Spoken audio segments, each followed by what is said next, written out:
This episode is brought to you by Starbucks. Smooth, bright, deliciously crafted. Introducing Starbucks Sansera Blend, their smoothest, brightest coffee yet.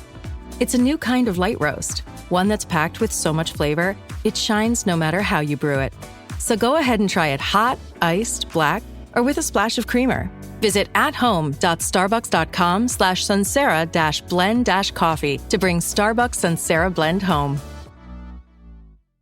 My cat Freddie loves to be brushed and cuddled. But stirring up his cat allergens meant sneezing and itchy eyes. Then I found Purina One Live Clear. It's cat food that reduced the major allergen and my suffering in as little as 21 days. Now, we feel closer than ever. If you have issues with cat allergens, you really need to try Purina One Live Clear. Try new Purina One Live Clear today. Purina One, a difference from day one. A lo largo de las Escrituras, Israel es el eje central de las promesas, juicios y manifestaciones divinas en la tierra. Desde el llamado de Abraham hasta las visiones proféticas del Apocalipsis, Dios trató a Israel como la nación que serviría como un reloj profético para toda la humanidad. Por lo tanto, cualquier movimiento significativo que involucre a esta tierra debe analizarse no solo políticamente, sino sobre todo espiritualmente. La Biblia predijo que en el fin de los tiempos, Israel se restablecería en su tierra, rodeado de tensiones y amenazas, y desempeñaría un papel clave en el cumplimiento de las profecías del fin de los tiempos. En Ezequiel 36 y 37, el Señor declaró que traería a su pueblo de regreso de las naciones donde había sido disperso y lo colocaría de nuevo en la tierra de sus padres. Esta restauración comenzó visiblemente en 1948 con la fundación del moderno Estado de Israel y continuó con la conquista de Jerusalén en 1967. El regreso del pueblo a la tierra no fue simplemente un acontecimiento histórico, fue un hito profético ya establecido en las Escrituras. Sin embargo, la restauración territorial no trajo una paz duradera. Desde su renacimiento como nación, Israel ha enfrentado incesantes conflictos con sus vecinos. Las guerras con Egipto, Siria y Jordania, los ataques de Hamás en Gaza, los enfrentamientos con Hezbolá en el Líbano y las constantes amenazas de Irán conforman un escenario de tensión constante. En Joel 3, 1, 2, el Señor declara que en los días en que restaure la suerte de Judá y Jerusalén, reunirá a todas las naciones para juicio por causa de su herencia, Israel, y porque dividieron su tierra. Esta acusación divina contra las naciones se refiere directamente al escenario contemporáneo, en el que existen propuestas para dividir Jerusalén y presión internacional para redefinir las fronteras de Israel. El profeta Zacarías también describe un tiempo en el que Jerusalén será una carga para las naciones. He aquí, yo pondré a Jerusalén por copa, que hará temblar a todos los pueblos que la rodean, y pondré a Jerusalén por piedra pesada para todos los pueblos. Todos los que la carguen serán gravemente heridos. Zacarías 12, 2, 3. El peso político y espiritual de Jerusalén, tan pequeña en extensión geográfica, sigue causando una inquietud desproporcionada entre los líderes de las naciones. El cumplimiento de estas palabras proféticas está cerca, ya está en marcha. Otro aspecto relevante es el creciente aislamiento de Israel de la comunidad internacional. En el pasado, las alianzas estratégicas con naciones poderosas garantizaban cierto equilibrio. Hoy, este apoyo ha flaqueado y cada vez más organizaciones globales aprueban resoluciones contra Israel. Esto se refiere a la profecía de Ezequiel 38, en la que Gog y otras naciones se alzan contra un Israel restaurado, que vive confiadamente en su tierra, sin muros. El texto revela que el Señor permitirá este ataque como una forma de demostrar su poder ante las naciones. Esta creciente hostilidad coincide con el auge de movimientos que buscan socavar la legitimidad histórica y espiritual de Israel. Los grupos que niegan la conexión entre el pueblo judío y Jerusalén, las campañas de boicot económico al país y el auge global del antisemitismo no son solo hechos sociológicos, son elementos espirituales que preparan el terreno para lo que está por venir. Además, la profecía de Armagedón, mencionada en Apocalipsis 16:16, señala la reunión de las naciones en un lugar específico de Israel, Har Megiddo o Monte Megiddo. Históricamente, esta región fue escenario de importantes batallas en tiempos del Antiguo Testamento. Sin embargo, la mención en Apocalipsis no es solo geográfica. Señala la confrontación final entre las fuerzas que se rebelan contra Dios y su ungido. Antes de esta confrontación, los ejércitos de las naciones deberán reunirse, lo que presupone una causa común, una razón geopolítica o espiritual que los una contra un enemigo común. Los movimientos actuales, con la formación de coaliciones en Oriente Medio y la creciente demonización de Israel en los discursos públicos y políticos, pueden indicar que este entorno se está preparando cuidadosamente. El profeta Daniel también habla de un tiempo de angustia para el pueblo de Dios, como nunca antes, desde que existe una nación hasta entonces. Daniel 12:1. Esta futura tribulación está vinculada al período de dominio del Anticristo, quien hará un pacto con muchos durante una semana, 7 años, pero a la mitad de ese período romperá el pacto y profanará el santuario. Daniel 9:27. Para que tal santuario exista, el templo debe ser reconstruido. Y entre bastidores hay movimientos reales que trabajan para que esto suceda. Instituciones como el Instituto del Templo ya han reconstruido varios utensilios sagrados, capacitado a levitas y discutido abiertamente la posibilidad de restablecer los sacrificios diarios. Estos detalles apuntan a la preparación de un entorno propicio para que los acontecimientos proféticos se materialicen. Brace the rudders! Raise the sails! Raise the sails! Captain, an unidentified ship is approaching. Over. Roger. Wait, is that an Enterprise sales solution? Reach sales professionals, not professional sailors. With LinkedIn ads, you can target the right people by industry, job title, and more. We'll even give you a $100 credit on your next campaign. Get started today at linkedin.com/results. Terms and conditions apply. Y es precisamente en este escenario donde se destaca la importancia de Israel. Ninguna profecía sobre el fin de los tiempos puede entenderse sin considerar el papel central de Jerusalén, el templo y el pueblo judío. En Mateo 24, cuando los discípulos preguntaron a Jesús sobre la señal de su venida y el fin de los tiempos, su respuesta incluyó guerras, hambrunas, plagas y terremotos, pero también indicó que la abominación desoladora estaría en el lugar santo, en referencia directa a lo dicho por el profeta Daniel. Por lo tanto, cuando observamos el creciente asedio a Israel, la presión por concesiones territoriales, los constantes ataques, la reorganización de las naciones hostiles y los preparativos para el templo, no podemos considerarlos meros acontecimientos históricos. Estas señales no están desconectadas entre sí. Forman parte de una línea profética continua que apunta al desenlace revelado en las Escrituras. Las naciones no solo reaccionan a intereses políticos o estratégicos. Existe un espíritu que las impulsa a oponerse a lo que Dios ha establecido. Y es en este escenario que las profecías de Zacarías, Joel, Ezequiel, Daniel y Apocalipsis comienzan a coincidir de forma cada vez más evidente. Lo que le sucede a Israel es, sobre todo, un llamado silencioso para que quienes tienen ojos espirituales perciban la proximidad de los acontecimientos anunciados por los profetas. Para comprender plenamente los acontecimientos que afectan a Israel hoy, es necesario examinar con atención y reverencia las profecías antiguas.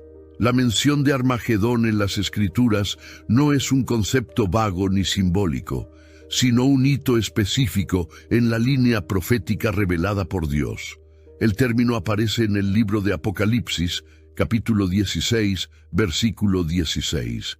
Y los reunieron en el lugar que en hebreo se llama Armagedón. Esta referencia apunta a un lugar real, ubicado en el territorio de Israel, y está vinculado al derramamiento de la sexta copa de la ira de Dios, justo antes de la gloriosa venida de Cristo. La palabra Armagedón deriva del hebreo Har Megiddo, o monte de Megiddo. Aunque geográficamente Megiddo es una llanura, el valle de Jezreel, su importancia histórica como campo de batalla es profunda. Fue allí donde Débora y Barak se enfrentaron a Sísara, Jueces 4, y donde Josías, rey de Judá, fue asesinado por el faraón Necao, Segundas Reyes 23-29. La elección de este lugar como escenario profético no es casual. Simboliza enfrentamientos decisivos, donde se selló el destino de reyes y naciones. Sin embargo, la batalla de Armagedón, como se describe en Apocalipsis, no es una guerra común. Representa el clímax de la rebelión de las naciones contra Dios y el Mesías. En Apocalipsis 16, espíritus inmundos, como ranas, salen de las bocas del dragón, la bestia y el falso profeta, para engañar a los reyes de la tierra y reunirlos para este gran día de batalla del Dios Todopoderoso. Esta reunión es espiritual, impulsada por fuerzas demoníacas, y tiene como objetivo final la destrucción de Israel y la oposición directa al Señor. Esta reunión de naciones contra Jerusalén también se menciona en Zacarías 14:2, porque yo reuniré a todas las naciones para combatir contra Jerusalén, y la ciudad será tomada. La batalla de Armagedón no es solo contra el pueblo de Dios, sino contra el mismo Dios que ha elegido morar allí. Parece que el plan de las naciones será invadir, conquistar y profanar el lugar santo, pero las Escrituras dejan claro que, en el punto álgido de esta guerra, el Señor mismo intervendrá sobrenaturalmente. Zacarías 14 continúa: entonces el Señor saldrá y peleará contra aquellas naciones, como en el día de la batalla. Aquí el profeta anticipa el momento de la gloriosa manifestación del Mesías, quien descenderá con poder y gran gloria para juzgar a las naciones y liberar a su pueblo. Esto se conecta directamente con Apocalipsis 19, donde Juan ve los cielos abiertos y al Verbo de Dios cabalgando sobre un caballo blanco, viniendo en justicia para la batalla. Sus ojos son como llamas de fuego, y en su cabeza hay muchas diademas, y de su boca sale una espada afilada para herir a las naciones. Antes de esta confrontación final, sin embargo, la Biblia revela el surgimiento de un personaje central, el Anticristo. Daniel 7, 8, 9 y 11 presentan figuras que hablan de un líder arrogante que se opone a Dios, rompe pactos, profana el templo y persigue a los santos. En Apocalipsis 13, esta figura es llamada la bestia que sube del mar. Recibe autoridad del dragón, Satanás, y domina durante 42 meses. Durante este período, promueve el engaño, exige adoración, impone un sistema de control, la marca de la bestia, y establece una falsa paz, incluso con Israel. Daniel 9:27 afirma que este líder hará un pacto con muchos durante una semana, 7 años, pero que a mitad de la semana detendrá el sacrificio y la ofrenda, y colocará la abominación desoladora en el templo. Hey, it's Ryan Reynolds here from Mint Mobile. Now, I was looking for fun ways to tell you that Mint's offer of unlimited premium wireless for $15 a month is back. So I thought it would be fun if we made $15 bills. But it turns out that's very illegal. So there goes my big idea for the commercial. Give it a try at mintmobile.com/switch. Upfront payment of $45 for 3-month plan equivalent to $15 per month required. New customer offer for first 3 months only. Speed slow after 35 gigabytes if network's busy. Taxes and fees extra. See mintmobile.com.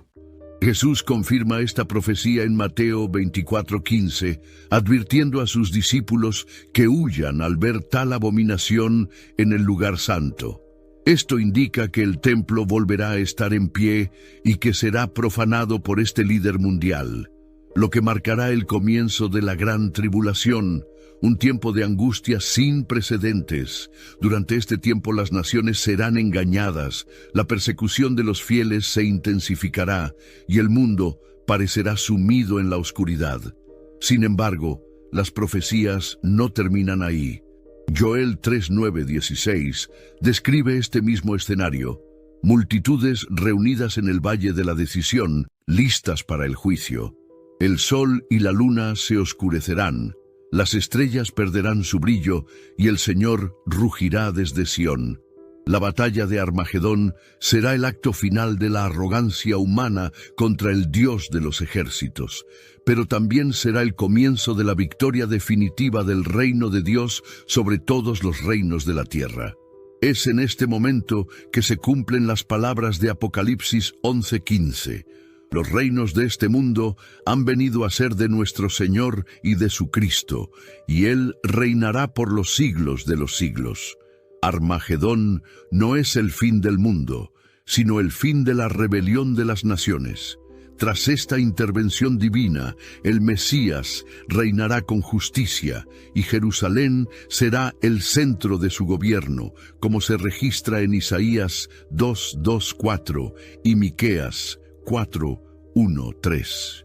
Muchos eruditos han intentado ubicar este evento en un orden cronológico preciso, pero lo más importante no es el cuándo, sino el cómo y el por qué. La Biblia revela que el corazón humano endurecido será engañado por señales y prodigios de error, y que las naciones, cegadas por su orgullo, se rebelarán contra Dios. Pero también revela que el Señor ya ha determinado el fin desde el principio, y que ningún plan de las tinieblas podrá prevalecer contra su voluntad soberana. Todas estas profecías, desde la época de Moisés hasta la de Juan en la isla de Patmos, convergen en un punto en común. La soberanía de Dios se establecerá plenamente y toda lengua confesará que Jesucristo es el Señor. Antes de eso, sin embargo, las Escrituras advierten de un tiempo de juicio, purificación y confrontación final. Las naciones se reunirán. Los ejércitos marcharán, el templo será profanado, pero en el momento señalado, los cielos se abrirán y el Cordero inmolado regresará como el león de la tribu de Judá. Este es el panorama que pintan las Escrituras. No se trata solo de una guerra entre naciones, sino de una batalla espiritual que culmina en Armagedón, la separación definitiva entre lo que pertenece al reino de Dios y lo que pertenece al sistema mundial. Y a medida que los acontecimientos actuales encajan en el panorama profético, se vuelve esencial comprender las señales y permanecer atentos a lo que se ha predicho desde la antigüedad. Las profecías son claras. La cronología bíblica señala eventos que preceden directamente al enfrentamiento final en Armagedón. Ante esto, muchos se preguntan: ¿estamos ya viviendo los primeros pasos de este escenario? ¿Podrían los acontecimientos actuales en Oriente Medio, especialmente los que involucran a Israel, marcar el comienzo de una fase profética más avanzada? La respuesta no reside en suposiciones humanas, sino en el discernimiento de las Escrituras. Jesús advirtió en Mateo 24 que habría señales antes del fin, guerras y rumores de guerras, nación contra nación, hambrunas, pestes, terremotos en diversos lugares. Pero también advirtió que aún no es el fin, Pinto 6, pues estas señales serían solo el comienzo de los dolores de parto. Lo que vemos en el mundo hoy, inestabilidad geopolítica, desmoronamiento moral, apostasía generalizada y el regreso de la atención mundial a Israel, no puede descartarse como meras coincidencias. Son dolores iniciales, contracciones espirituales que indican que algo está a punto de nacer. El apóstol Pablo, escribiendo a los tesalonicenses, explicó que el día del Señor no vendrá sin que primero venga la apostasía y se manifieste el hombre de iniquidad, el hijo de perdición, el cual se opone y se exalta contra todo lo que se llama Dios o es objeto de culto. Según Tesalonicenses 2, 3, 4. Esto confirma que llegará un momento en que la oposición al Dios verdadero alcanzará su punto máximo, y esta figura central asumirá el poder mundial. Muchos eruditos entienden que, para que el mundo acepte tal liderazgo, atravesará una grave crisis, un colapso moral y espiritual que dará paso al surgimiento del anticristo como un falso pacificador. Lo sorprendente del tiempo actual es la velocidad con la que se destruyen ciertos fundamentos. Valores que durante siglos se basaron en las Escrituras ahora se relativizan o se rechazan abiertamente. El amor por la verdad está desapareciendo, y en su lugar crece el deseo de doctrinas agradables al oído. Pablo también advirtió sobre este tiempo en 2 Timoteo 4, 3, 4, cuando escribió que los hombres no soportarían la sana doctrina y se volverían a las fábulas. Tal escenario prepara al espíritu de la época para aceptar mentiras y, en consecuencia, para seguir a aquel que vendrá por obra de Satanás con gran poder, señales y prodigios mentirosos. Según Tesalonicenses 2:9. Este entorno de engaño global coincide con el fortalecimiento de un sistema global que parece unificar la política, la religión y la economía. Apocalipsis 13 describe una bestia que domina las naciones, exige adoración e impone una marca en la compra y la venta. Esta estructura apunta a un control totalitario sin precedentes, que requiere un mundo dispuesto a renunciar a su libertad a cambio de seguridad.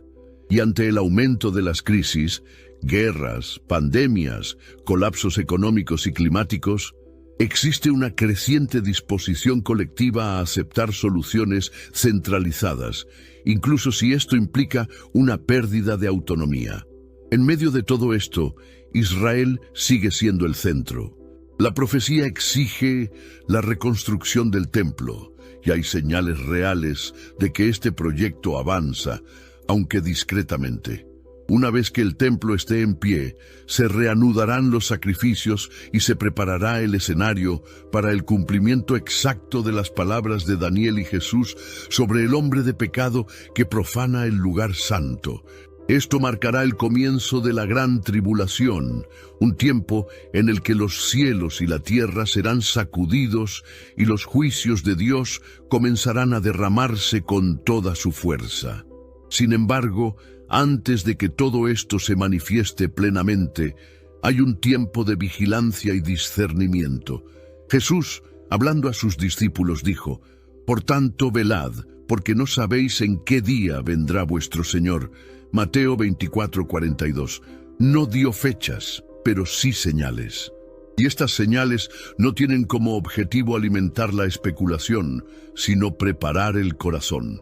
Así como los hijos de Isaacar supieron discernir los tiempos, mira Crónicas 12:32, el pueblo de Dios hoy está llamado a reconocer la época en la que vive, no a huir, sino a mantenerse firme. La pregunta entonces no es solo si vivimos en el comienzo del Armagedón, sino si estamos espiritualmente despiertos a la realidad profética que nos rodea. Los hechos se alinean, las profecías son oportunas y el panorama espiritual del mundo indica que la gran batalla se acerca. Pero mientras muchos solo se fijan en los conflictos externos. Are your business expenses playing hide and seek? With Uber for Business, the small spends that slip through the cracks, like rides and meals, go right where you need them. Because it integrates with leading expense platforms, you can say goodbye to surprise costs, missing dollars, or chasing receipts. Everything's track-downable. Uber for Business. Make small steps that make a big impact. Learn more at uber.com/smallsteps. Las Escrituras nos invitan a mirar hacia nuestro interior y a responder con temor y reverencia al plan de Dios. El Armagedón no se evitará, pues está determinado. Pero el pueblo de Dios no camina sin rumbo. Él conoce los tiempos y sabe que, antes del juicio final, el Señor reunirá a los suyos, manifestará justicia y cumplirá cada palabra que ha salido de su boca. El león rugirá desde Sión, y todas las naciones verán que el Señor es Dios.